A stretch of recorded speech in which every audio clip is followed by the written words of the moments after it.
ಸಚಿವ ನಾಗೇಂದ್ರ ಅವರ ರಾಜೀನಾಮೆಗೆ ವಿಪಕ್ಷಗಳು ಸಿಕ್ಕಾಪಟ್ಟೆ ಒತ್ತಡವನ್ನ ಹಾಕ್ತಿದ್ದಾರೆ. ಇವತ್ತು ವಿಧಾನಸೌಧದಲ್ಲಿ ಸಚಿವ ಪ್ರಿಯಾಂಕ್ ಖರ್ಗೆ ಈ ಬಗ್ಗೆ ಮಾತನಾಡಿದ್ದಾರೆ. ನಾಗೇಂದ್ರ ಅವರ ರಾಜೀನಾಮೆಗೆ ಒತ್ತಡಗಳು ಹೆಚ್ಚಾಗ್ತಿದ್ದಂತೆ ಇದೇ ವಿಚಾರವಾಗಿ ಪ್ರತಿಕ್ರಿಯೆ ಕೊಡ್ತಾ ವಿಧಾನಸೌಧದಲ್ಲಿ ಸಚಿವ ಪ್ರಿಯಾಂಕ್ ಖರ್ಗೆ ಅವರು ಮಾತನಾಡ್ತಾ ಹೋದ್ರು. ನಾವು ಈ ಬಗ್ಗೆ ಉತ್ತರವನ್ನ ಕೊಡುವುದಕ್ಕೆ ರೆಡಿ ಇದ್ದೇವೆ, ನಮ್ಮಿಂದ ಯಾವ ಸಮಸ್ಯೆ ಆಗಿಲ್ಲ. ಆದರೆ ಬಿಜೆಪಿಯವರು ಪ್ರಶ್ನೆ ಕೇಳುವುದಕ್ಕೆ ತಯಾರಾಗಿಲ್ಲ, ಪ್ರಶ್ನೆನೇ ಕೇಳ್ತಾ ಇಲ್ಲ. ಕಮಲ ಕಲಿಗಳ ಹೋರಾಟಕ್ಕೆ ಪ್ರಿಯಾಂಕ್ ಅವರು ಪಂಚ್ ಕೊಟ್ಟಿದ್ದಾರೆ. ನಾವು ರೆಡಿ ಇದ್ದೀವಿ, ಪ್ರಶ್ನೆ ಕೇಳ್ತಾ ಇಲ್ಲ. ಅವರು ಸದನಕ್ಕೆ ಬಂದು ನೋಟಿಸ್ ಕೊಟ್ಟು ಪ್ರಶ್ನೆಗಳನ್ನ ಕೇಳಿ ನಾವು ಉತ್ತರ ಕೊಡ್ತೀವಿ. ಬಿಜೆಪಿಯವರ ಎಲ್ಲ ಪ್ರಶ್ನೆಗಳಿಗೆ ನಾವು ಉತ್ತರಿಸ್ತೇವೆ.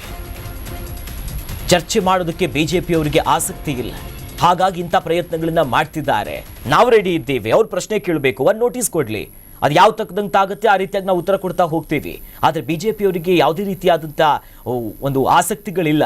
ಬಿಜೆಪಿಯವರ ಉದ್ದೇಶ ಇರುವುದು ಬೇರೆ ರೀತಿಯಾದಂಥದ್ದು, ಸದನವನ್ನ ಹಾಳು ಮಾಡಬೇಕು ಅಂತ ಪ್ರಿಯಾಂಕ್ ಈ ಬಗ್ಗೆ ಕಿಡಿನುಡಿಗಳನ್ನ ಆಡಿದ್ರು.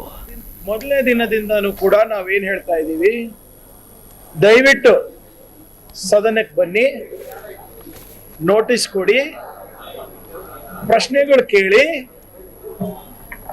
ಆ ಎಲ್ಲಾ ಪ್ರಶ್ನೆಗಳಿಗೂ ಕೂಡ ನಾವು ಉತ್ತರ ಕೊಡ್ಲಿಕ್ಕೆ ತಯಾರಿದ್ದೇವೆ. ಬಿಜೆಪಿಯವರು ನೋಟಿಸ್ ಕೊಡಕ್ಕೂ ರೆಡಿ ಇಲ್ಲ, ಚರ್ಚೆ ಮಾಡ್ಲಿಕ್ಕೂ ರೆಡಿ ಇಲ್ಲ. ಬಹಳ ಸ್ಪಷ್ಟವಾಗಿ ಇವತ್ತು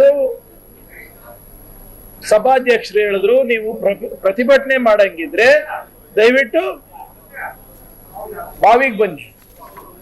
ನೀವು ಅಲ್ಲಿ ಎದ್ದು ನಿಂತ್ಕೊಂಡು ಅಲ್ಲೇ ನೀವು ಗಲಾಟೆ ಮಾಡಂಗಿದ್ರೆ ಅದು ಸರಿಯಲ್ಲ, ನಿಯಮಾವಳಿ ಪ್ರಕಾರ ಅಲ್ಲ.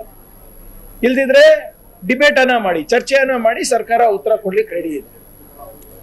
ಕಳೆದ 3-4 ದಿನದಿಂದ ಬರೇ ಕಾಲಹರಣ ಮಾಡೋದಿಟ್ಟು ನಮ್ಮ ಉತ್ತರ ಕೇಳಕ್ ರೆಡಿ ಇಲ್ಲ.